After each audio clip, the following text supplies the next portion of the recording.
Welcome to another edition of the Perfect Number Podcast. I am Will Haskett. Welcome back to the show. Not nearly as long of a wait between the last episode and the one before it, but you know what? It just reaffirmed how much fun I guess I'm having in this space. Look, I'm not breaking records. I'm not inventing new content. I'm certainly not moving the needle when it comes to attention, but gosh darn it, we just have some really interesting conversations around here. And so it has been comfortable to get back to doing what it is. And it was a selfish endeavor when I first started doing it. And that is, I just wanted to have fascinating chats. And there are several of you that like to be flies on the wall for some of those conversations as well. So the last podcast episode with Justin Silverstein took a little while to gain some momentum, but it found a lot of people who I think hadn't listened to the pod before. And that's fine. They may never listen again, which is who cares. But I think opened a lot of people to what high-level college departments are doing. And I really can't remember a podcast that generated as much outreach to me from people who either wanted to say, wow, I really learned something, or, hey, I'm going to make somebody I know listen to this because I think it's something that we should implement. And whether that's other college golf programs, whether that's people who are doing their own sort of science within the sport, it was great. And so I hope that we can connect a few more ideas in this space similarly in the future. And that's kind of what leads to this episode, which became an idea to me a few weeks back. So for those of you who probably don't know, I guess most of you probably do. Look, I'm a sports broadcaster. I'm not just a golf guy. And I've called a lot of different sports in my career, from basketball to volleyball to football, like you name it. It's been a part of 14 different sports that I've called on a professional level. And I love the challenge. I love sports. I love competition. I love the psychology of it, the science of it, all the things that, you think you love about sports. I love all of those, and I love other things too.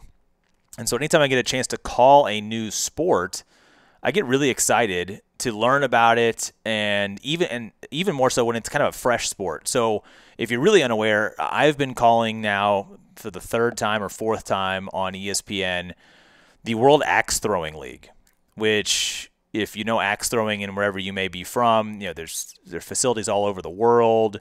And this idea of urban axe throwing is a really fun recreational social activity. Think of it, in the same sort of arc as bowling or anything like that, where people get together, you take office parties or birthday parties or groups, you go out, you throw some sharp objects at a board, you score it, you have some fun, very much in the way that Topgolf is as much golf as axe throwing is learning how to wield an axe to chop wood. It doesn't necessarily have to be the same, or it can be sport.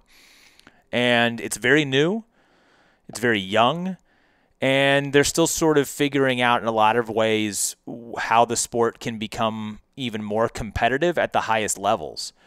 But in connecting with it, and last year I got to call the World Championships, and the gentleman that won, who's joining the podcast this week, won with a very, very controlled, calculated, meticulous routine, to the point where it's almost as if he'd figured out kind of the secret sauce of a very young sort of sport, to the point that he was able to write up an actual book about it. And it's a book that's available on Amazon, and I'll pimp it here in a second. And I flipped through it. I've read some of the pages in this book, and there's a process, and there's a way that he goes about his business that I think translates across all activities and not just sport. And I wanted to dive into the brain a little bit of Ryan and talk about it a little bit more and understand where that came from, how he's mastered it, and then kind of what that means for other things. Because I do see some parallels in golf, in much the same way that golf is becoming about repeating the same thing over and over again, eliminating a lot of the external distractions that could come in and cause a swing to be bad or a strategy to be bad.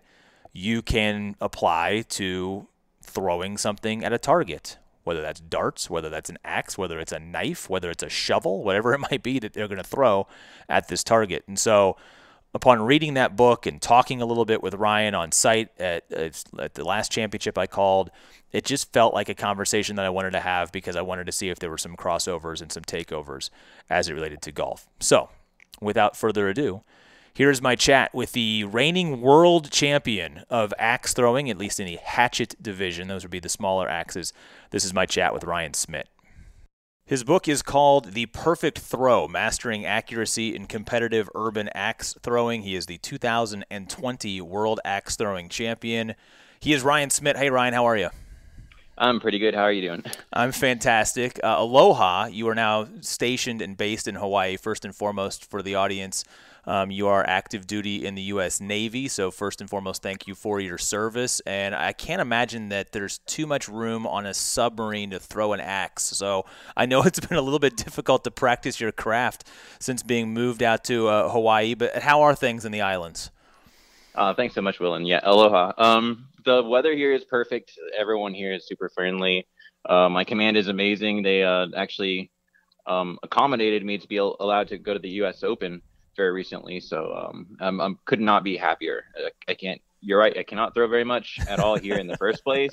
And on a submarine, I can't throw at all, of course. So it's all mostly mental practice, I'd say, at this point. And you've been in the Navy for how long?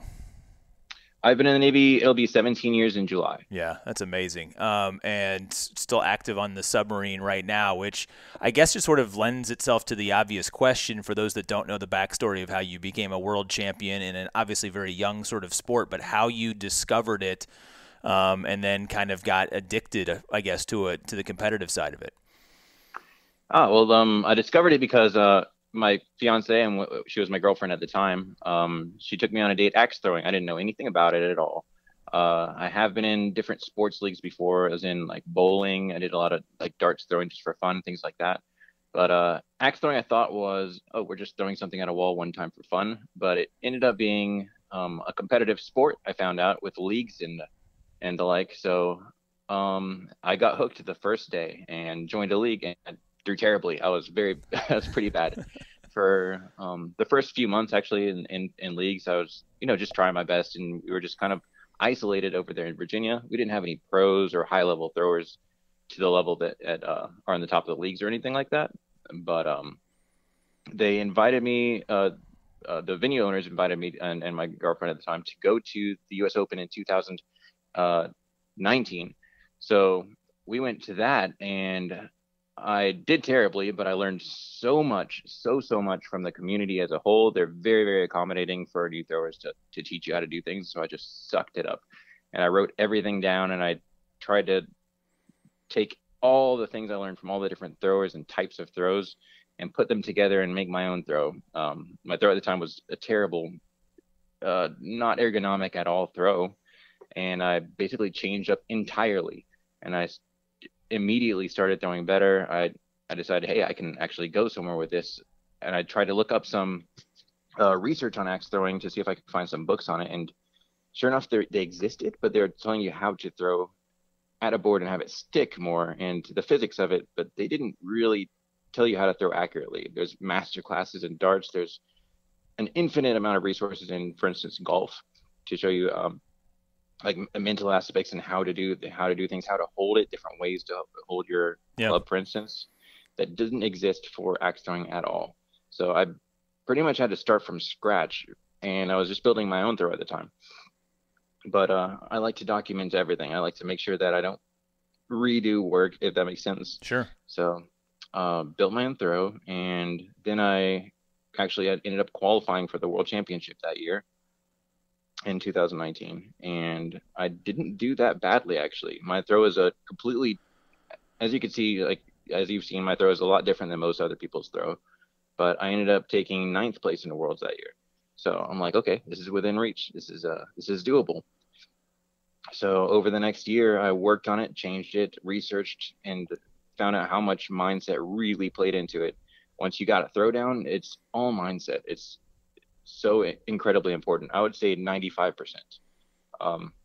And that's kind of how I fell into it.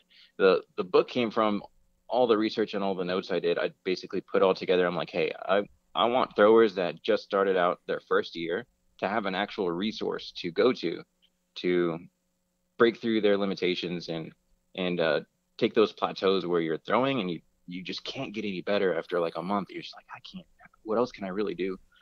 It's to give those players a resource, especially the ones that can't travel to tournaments and actually talk to people.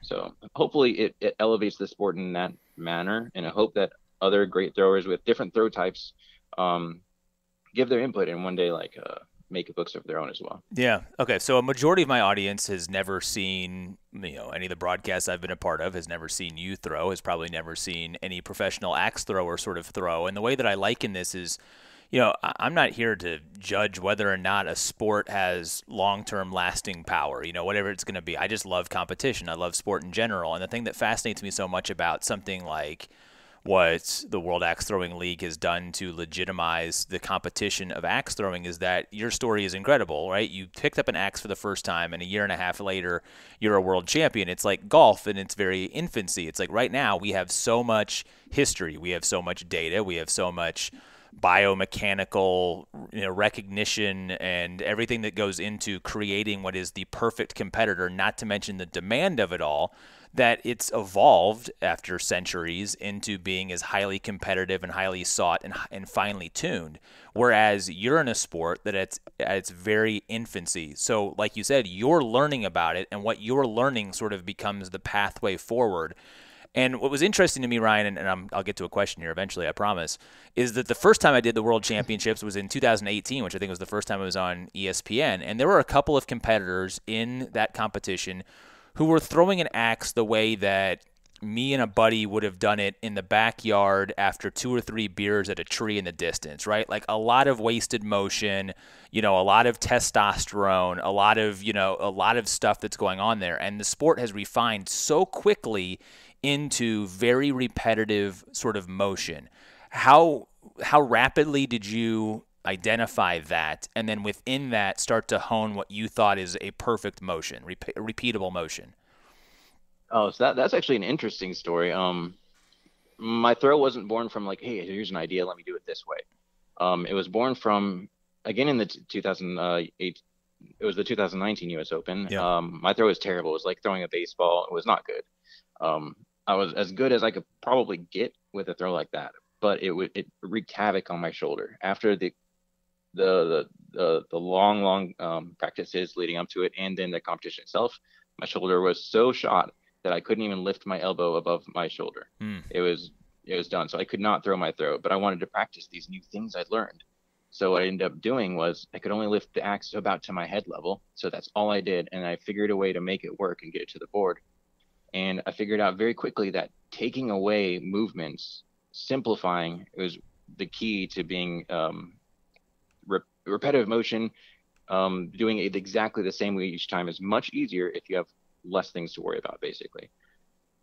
So that's kind of how it was born. But simplification, like in my book, I say there's 5 principles. If you ever actually read my book, it's not how to throw an axe exactly. It's generically how to make your throw a better throw. If I were to tailor the entire thing to my throw, everyone would be throwing like me. It wouldn't really work out very well because I'm not like everyone else. Yeah. But I'd say the number one principle isn't balance, focus, control, none of that. It's consistency. It's taking whatever throw you have, even if it's imperfect, even if you aren't mechanically perfect and the studies don't make sense for it. If you could do it exactly the same way each time, it is now perfect, because you could do an imperfect throw the same way each time and it makes it perfect. So interestingly enough, that makes sense in all sports. A basketball free throw, a putt at 15 yards is a putt at 15 yards on a flat land. It's the same exact thing. So whether you do it like the next guy next to you, it doesn't matter. What matters is that you could do it exactly the same way as you practiced. Okay. So yeah, and there's a lot to unpack in that, because it's easier said than done. You're flinging a hatchet, and again, people aren't familiar with the sport. This isn't your 20-pound axe that you're chopping logs with in the backyard. You're I guess, best discipline with the hatchet. It's a smaller, 3 pounds? What's the weight requirement on those bad boys again? I should know this. I voiced the dang rules thing, Ryan, but unfortunately it's not stuck in the memory. But walk people through exactly what the hatchet is, and then from that, like kind of what it means from a repetitive standpoint, because of, you have to make sure that, everything is working, or else, as you mentioned earlier, the physics won't allow that axe to travel the way that it should through the air. Right. That's where it can get really complicated. That's where you really need to figure things out and experiment. Just the hatchet, like the maximum weight would be about 3 pounds. There is no minimum weight. There used to be, but there isn't now. But you don't really want a very light axe. It just won't stick in the board, or you have to throw it very fast to get it to stick, and it'll be less accurate as well. So yeah, there is, of course, a minimum handle length, and that's about 12 inches. My handle lengths are between 15 and 16 inches. But it's really, once you first hold the axe, you're like, wow, you don't say in your head like, wow, this is lighter than I thought. You're like, this is a good like weight in your hand that you're throwing. And then you got to put a little bit of spin to it for it to spin at least once before it hits the board. Yeah.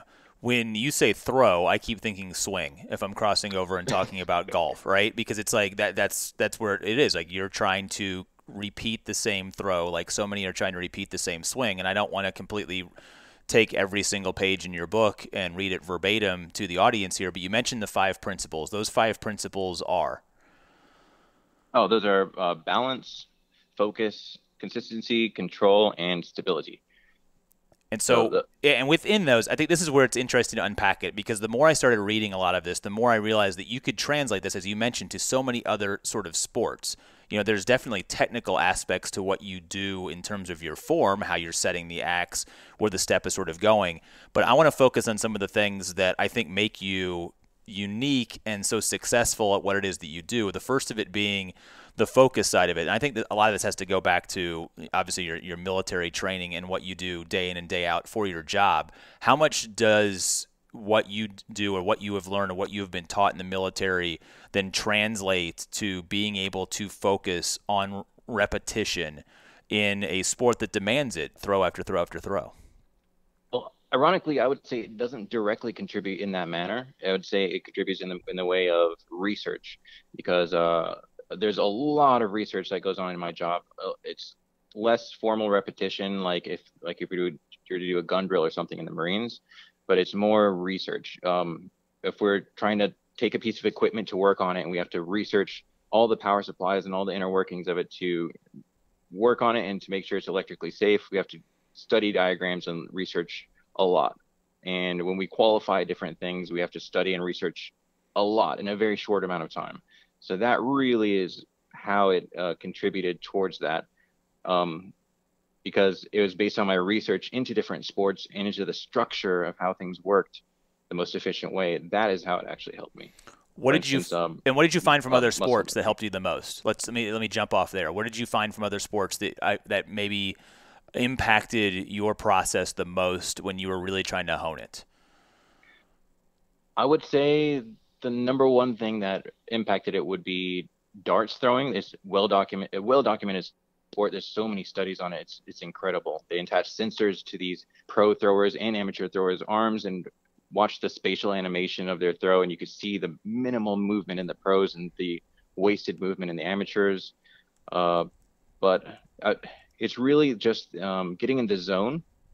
If you watch pro football throwers, they're getting yelled at, they're getting screamed at from the fans. They're completely calm on the sidelines before they go in, paying attention to nothing anyone says, even if they say their name. That's just being there. That's being in that moment, to the zone. I'd say the number one thing that helped me is being able to transcend to another level in a quick manner. The most efficient way to become a high level at anything you do, I'd say, is to basically come up with a way to do something and put it into your subconscious, basically into your muscle memory as quickly as possible. So in that, I read a book called The Talent Code. I don't know if you've ever heard of that. Yeah. They talk a lot about myelin sheathing on your axons, basically the neuron pathways in your brain. When you do a repetitive motion over and over and over, those pathways get coded in something called myelin, And whenever you go to do that task again, the most likely thing for you to do is the most efficient way to do it in your brain neural pathways, and it'll be that coded and insulated pathway. And that's how muscle memory works in a nutshell. So it's really important to do that and consider your muscle memory and your subconscious a completely different person, and allow it to happen. Just allow it to happen as you go to throw. So it's not just you walking up to the line, it's two separate people. And that's not exactly the concept that I read. It's something I kind of came up with, and it helps so much to not take over and control your throw, because your conscious mind can only do a few operations in a second. Your subconscious mind can do thousands. It's incredible. So wow, I mean, that's so good. So if you develop a very efficient throw, it doesn't even have to be perfect, and you do it precisely the same way over and over and over until it's muscle memory, then you can then shift your mindset entirely to basically allow your arm to throw instead of throwing. And once you've reached that level, you get this calm. You could have tons of things happening around you. You could just trust basically a different side of you to do the throw, and you just set it up for success.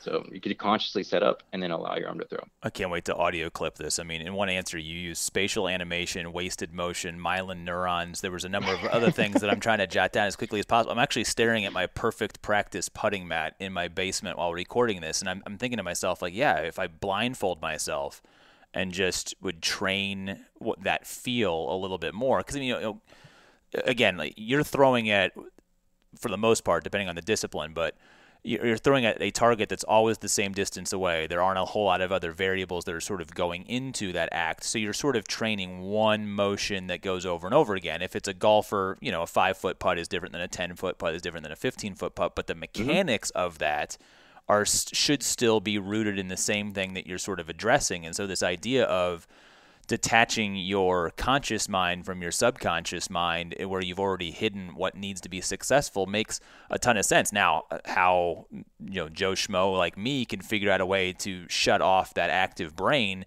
is probably the hardest challenge in all of this. Was it simply just a matter of committing to the time of repetition over and over again, or did you have to dive deeper to try and find a way to shut off that one side of your brain talking to the other? Well, it does take practice, but if you could literally have a conversation in your mind with yourself, and it sounds crazy and it sounds corny, but you tell your arm, like when you do something, let's say you throw at the target and it misses slightly, and you know exactly why you missed. You can literally have a conversation within yourself, like, well, I know I was twisted slightly to the right. Let's not do that again, okay? Like, it's like you're talking to yourself, but you really are talking to your subconscious, which is a completely different thing. And the next throw, instead of actively changing the next throw, you just remind yourself, hey, this is what needs to be done, and then allow it to happen, and it automatically does it. The crazy thing is, even the entire muscle memory you said is 12 feet away. For listeners who don't really know how the board is, there's basically 3 1.5-inch targets that you're aiming at, 2 up high and 1 in the center, the bullseye. And you're just switching between them. Now, in practice and just for fun, I throw at the board next to me, which would be another, like the far kill shot up high would be 16 feet away, for instance. And I changed nothing about my throw except just realizing, hey, that's farther away. And my throw adjusts itself. I don't actively adjust it. It adjusts itself to give me more forward velocity, and it lands with the same rotation, just like it would close. So although I'm not a golf professional, I could tell you right now that your mind can adjust to situations, and we have all had those basketball shots on the fly or soccer kicks where you didn't really actively think, okay, let's write down the map and let's analyze this. You just allowed yourself to do it, and it did it so well, and you're blown away by your own self, because your mind is capable of so much more than your conscious mind is capable of, if that makes sense. So if you just basically have to give it that power, it's pretty cool. Wow. Yeah, this is a Nirvana Zen sort of moment as I'm thinking about what we're capable of. I mean, that's so good. I mean, I've had sports psychologists on this before, and I don't think some of them have said it as beautifully as you've sort of said in terms of getting away from yourself and then what it takes to just kind of calm that mind. And then, again, people probably listening haven't watched you compete. there are throws that aren't perfect. And again, you have a book that is the perfect throw. I don't know if you've ever actually think that you've obtained what is a perfect throw in your sort of world, but when that throw is not perfect, what is that 15 seconds like? Retrieving the axe, walking back, getting set for the next throw. Is it back to just trust, or are there tiny little calculations that you're trying to do to reset things? Well, I've actually trained myself to not react to a miss, and that's kind of important because reacting to it can change the next throw and change the mindset and your pace as well, and it could start a slew of thoughts that'll basically consume you. So when I miss, of course, immediately I have a few seconds while they're judging to think, okay, why did I miss? Is it one off, or what did I do wrong? If I could figure it off the bat, I'd be like, okay, let's not do that. But the first thought is actually, I've trained myself to think, oh, that's interesting. Okay. Like, instead of being like, oh no, this is terrible. How does this affect the rest of the game? Just be like, oh, that's a curiosity. Let's not do that again. Yeah. And then just calmly to go to the next throw, and usually it just goes right there. I'd say one of the few things that people I'd say do wrong is when they have bad days. And I've had plenty of bad days, and I actually, and it sounds weird, but I love bad days where you go to throw and just nothing's quite hitting right. And I love that because that means that I'm not doing something that I was doing before. I'm doing something different. So I literally just keep throwing and I'm trying to figure out, okay, what am I doing differently? What was I not doing before? Read through my notes. I have a blueprint for my throw. It's pretty long, but I'll go through it. I'll be like, that's it. That's exactly it. And then I'd say 99.9% of the time I change that or do it, and then it just boom falls into place. And then I just make a new note. Hey, this is easy to forget. I need to keep remembering this and practice this a little bit more. And that does it. So are you approaching the problem in a way of not trying to identify what the mistake is, but checking off the things that are going well and then are eventually arriving at it? So you're focusing on what is good to get to what's bad, as opposed to saying what's bad right now? Pretty much, but that's not going to be the case it's not going to be a global case. To kind of explain that a little better, I'll explain what a perfect throw is. There's no the perfect throw to me. There is a perfect throw, and I'd say there's many people with a perfect throw, and I define that as it's not the throw itself, it's the person and the throw. Once you are good enough at the throw, once you're so familiar with it that you know every part of it, and you know without a shadow of a doubt why you missed when you miss, then you have a perfect throw. It doesn't mean you could do it every time, but you have it. Once you get to that point and you have a bad day, or if you have a few misses, you can correct it by just finding what perfect was and going back to it. It's very difficult with the targets and axe throwing to do it perfectly each time. That's why I said consistency is the most important principle, because it's doing that perfect throw consistently every time. It's the human aspect that you try to minimize in order to have it perfect. It's like Tiger Woods 2000 right there. Yeah, it makes total sense. All right, to the physical side of things, you mentioned balance is one of those key things, and you and I talked about this at the most recent U.S. Open about just sort of the stuff that has adjusted as you've learned about the body and how it works and how you need to put yourself in a position so that you physically are at your most centered or most balanced from a, I guess it's not kinesiology, but the physiology of what you've learned when it comes to balance. What are the number one takeaways that have made you comfortable in what you've learned about how to keep a balanced body? I'd say, that's an interesting question. Actually, I like that. So balance is so many different things. It's not sure. It's not. You're talking about physically here. Yeah, probably more physically. I mean, I think we've covered the mental stuff a lot too. But I know that you've adjusted even how you stand because of what you've learned about how the body reacts and where you need it to be centered and balanced in what you do. Which I think any of us are looking for ways to stay balanced in whatever the athletic movement is that we want to actually do. Right. Right. I used to actually stand with my feet in line, like on a balance beam. When I did that, and that wasn't actually that long ago, that was the first part of last year, I did it that way. The problem with that I found was you're literally, it's like you're standing on a balance beam. You have to wait for your balance to be perfect and calm, before you throw. If you're imbalanced at all, or you're holding yourself from falling one way very, very slightly, anything like that will present itself in your throw. You'll correct, once you start making a motion, your body will try to correct itself, and it will basically use the axe to do it. It's very odd. So you'll miss slightly to the right if you're balanced slightly to the left or right. It's just an inevitability, depending on if you have a backswing or not, because it reverses the effect. But we'll not get into that. But but I knew there was a lot of other throws, including last year's 2019 champion Sam Carter. He just stood there, and I was like,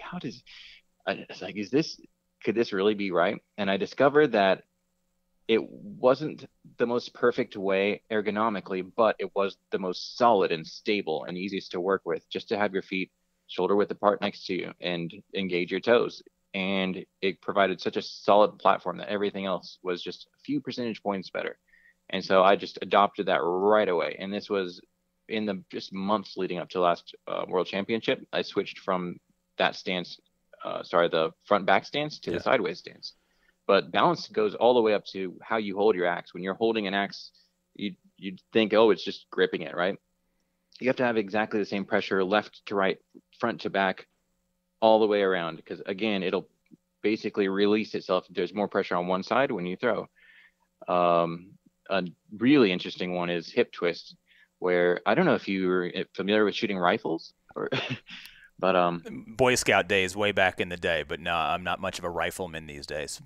So you wouldn't really equate at first axe throwing to shooting a rifle. But if you're laying there and you've got a rifle, if you close your eyes and completely relax with your eye on the scope, but with your eyes closed, and you open your eyes, if you're pointing left to the target and you scoot your entire frame and body to the right until you naturally point at the target, that's called natural point of aim. If when you are standing in front of a board, completely relax all the muscles in your body and your hip rotation, you'd be surprised if you relax your hip. I don't know if you're sitting down or standing up right now, relax it. You might twist slightly left or right. That small twist can present itself in your throw and throw you off even by a few millimeters and miss.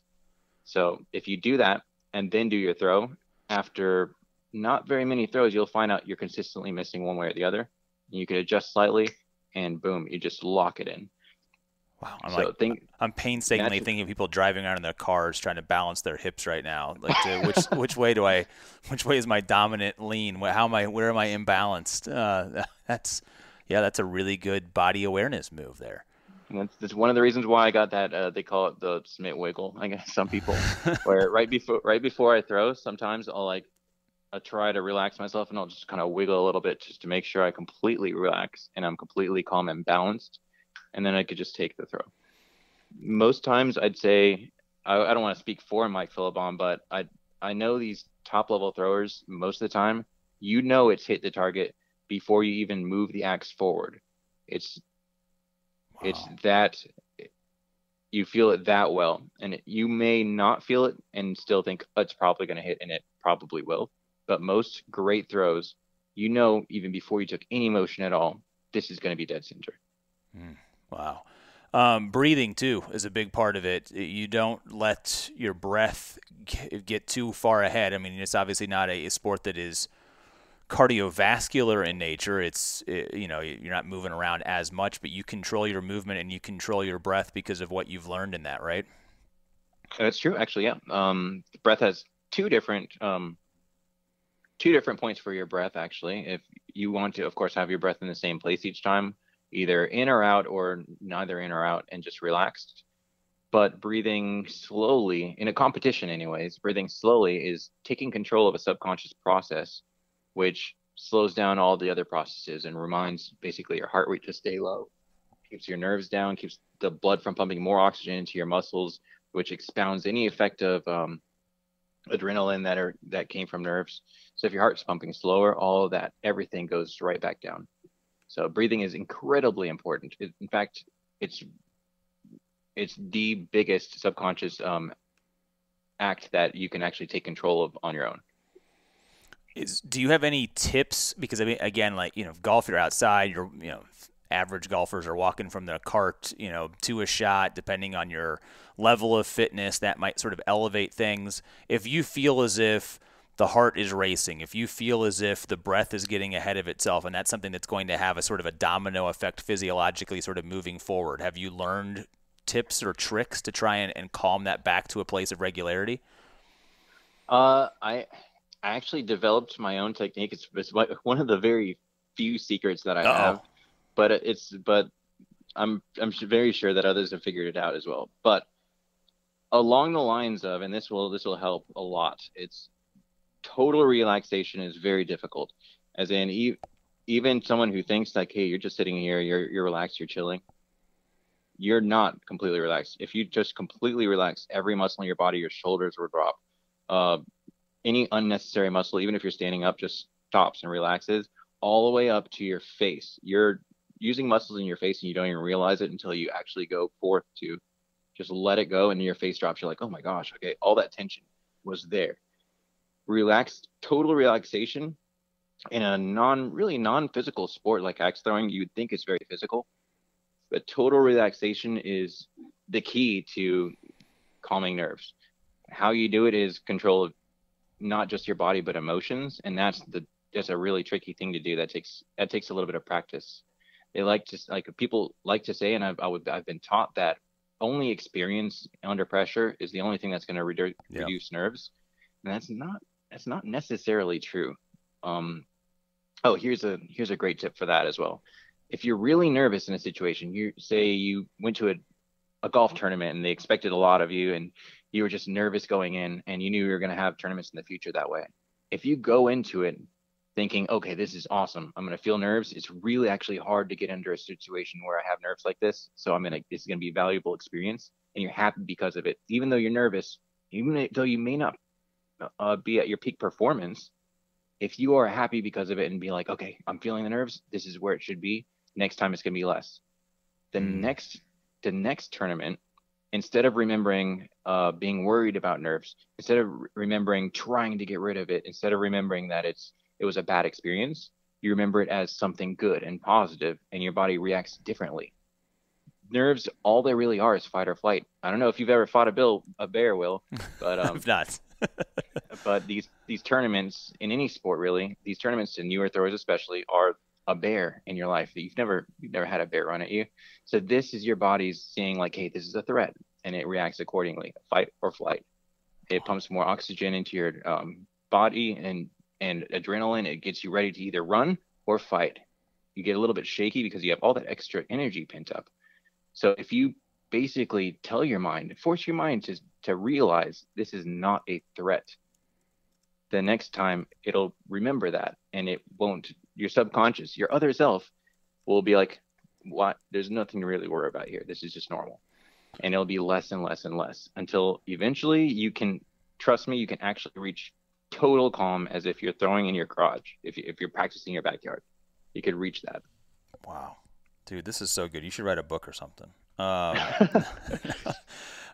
This is so insightful, and we've already covered a full half an hour, which is incredible. And I guess I'll get you out of here on one question, and that is, hopefully you and the sport have made some fans on this podcast today, because I think there's some incredible crossover and incredible respect for the amount of thought and work and repetition that you've put in to your craft, which is very young. And I'll ask this just as sort of the ignorant guy that shows up from time to time and gets to call some of, the biggest tournaments that you guys compete in. But I'm curious about where the sport can go, because there are so many of you guys who are now the best at what you do, and you're 2 years into a sport that is so sort of new, and they continue to sort of shrink the targets and tighten the scoring or make things sort of interesting. We didn't get into the analytics of doing the math in your head during the middle of a competition, which I still don't think we've really come to a full understanding of.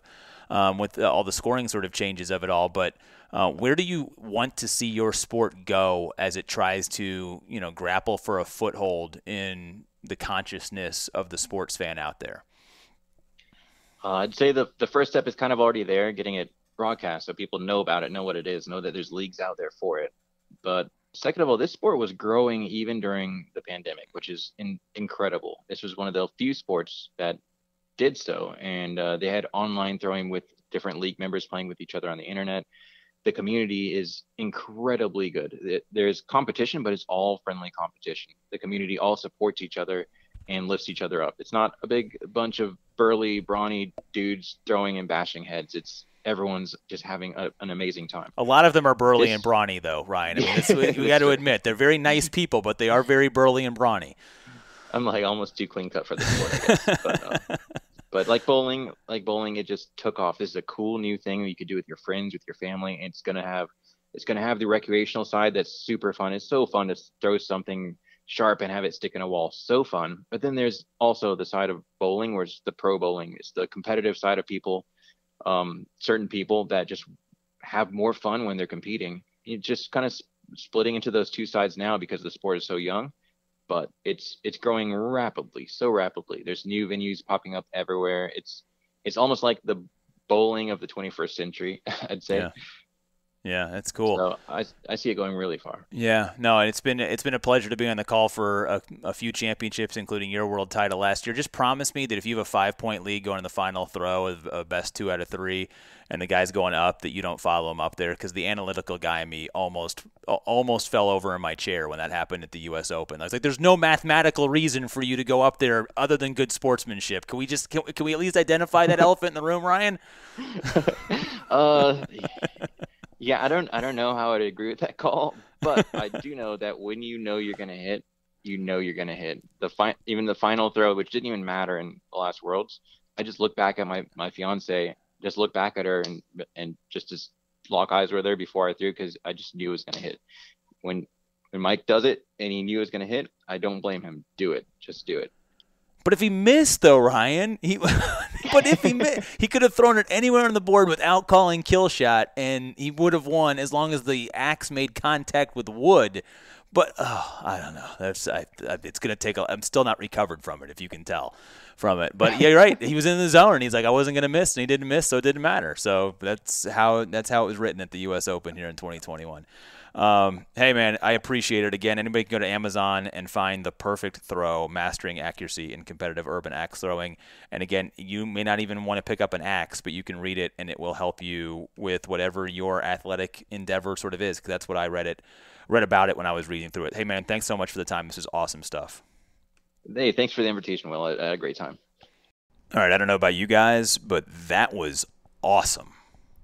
Absolutely awesome. My thanks to Ryan Smith for taking the time out. I mean, it was cool. I mean, if you didn't think that was cool, then I can't help you anymore on this podcast. We want to have interesting conversations, and that was awesome. And there's so many takeaways there. Again, stuff that he's been able to do. And I understand, look, you can be, thumbing your nose at it or scoffing at it. And I think that it is definitely a sport that is still figuring out how to make it a little bit tougher for the elite level competitors, and they're going to continue finding ways to make it tougher to make sure they're getting the right champions. But you're talking about somebody who saw something and then created a process, and that's amazing. I mean, absolutely amazing to do it sort of on his own in the way that he researched it, and now has become kind of the gold standard of it. And I'm telling you, I took a loyal listener of this podcast, Neil, I'm calling you out, took me up on a Twitter invitation and actually came to the U.S. Open and got a behind-the-scenes tour of how he broadcasts things. And I was saying, hey, you got to just watch the repetitiveness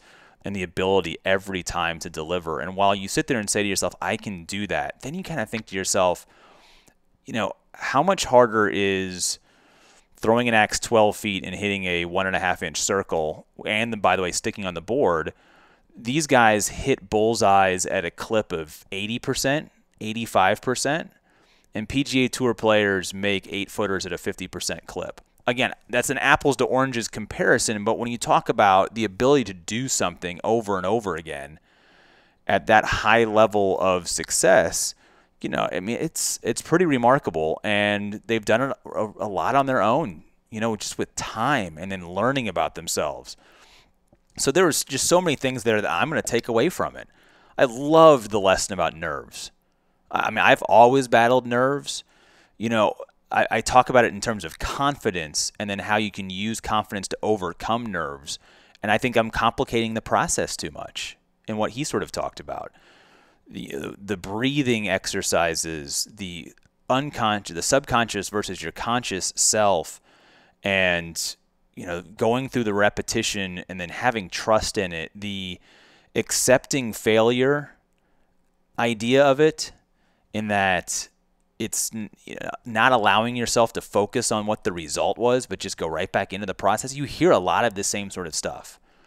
And I mean, that was one of the best psychological conversations I have ever had, and he doesn't have a degree in clinical psychology.